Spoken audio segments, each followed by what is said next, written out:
Peatükk 28. Jeesuse ülestõusmine. Kui hingamispäev oli möödunud ja hakkas koitma nädala esimese päeva hommikul, tulid Maarja Magdalena ja teine Maarja hauda vaatama. Ja vaata, suur maa värisemine sündis, sest issanda ingel astus taevast alla, tuli ja veeretas kivi kõrvale ja istus selle peale. Ta nägu oli otse kui välk ja ta riided valged nagu lumi. Aga hirmu pärast tema ees värisesid valvajad ja jäid otse kui surnuks. Ent ingel hakkas kõnelema ning ütles naistele: ärge kartke, sest ma tean, et te otsite Jeesust, kes oli risti löödud. Teda ei ole siin, sest ta on üles tõusnud, nõnda nagu ta ütles. Tulge siia, vaadake aset, kus ta on maganud. Ja minge usinasti ütlema tema jüngritele, et ta on surnuist üles tõusnud. Ja vaata, ta läheb teie eele Galileasse. Seal te saate teda näha. Vaata, ma olen teile seda ütelnud.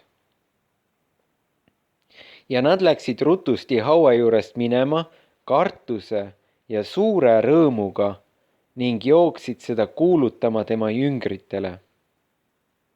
Ja vaata, Jeesus tuli neile vastu ja ütles: tere! Ja nad tulid ta juurde, hakkasid tema jalgade ümber kinni ja kummardasid teda. Siis Jeesus ütles neile: ärge kartke, minge ning teatage mu vendadele, et nad läheksid Galileasse. Seal nad saavad mind näha. Aga kui nad olid minemas, vaata, siis tulid mõned valvureist linna ja teatasid ülempreestritele kõik, mis oli sündinud.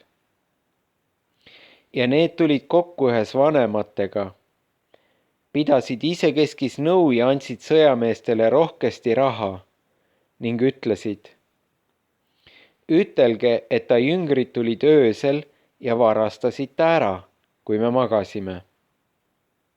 Ja kui maavalitseja seda saab kuulda, küll me teda meelitame ja teeme, et te saate olla mureta. Need aga võtsid raha ja tegid nõnda, kuidas neid õpetati. Ja see jutt on juutide keskel levinud tänase päevani. Jeesus ilmub oma jüngritele Galileas. Ja need 11 jüngrit läksid Galileasse sellele mäele, kuhu Jeesus neid oli käskinud minna. Ja kui nad teda nägid, kummardasid nad teda. Aga mõned olid kahe vahel. Ja Jeesus tuli nende juurde ja rääkis nendega ning ütles: minule on antud kõik meelevald taevas ja maa peal. Minge siis ja tehke jüngriteks kõik rahvad, neid ristides Isa ja Poja ja Pühavaimu nimesse ja neid õpetades pidama kõike, mida mina teid olen käskinud. Ja vaata, mina olen iga päev teie juures maailma ajastu otsani.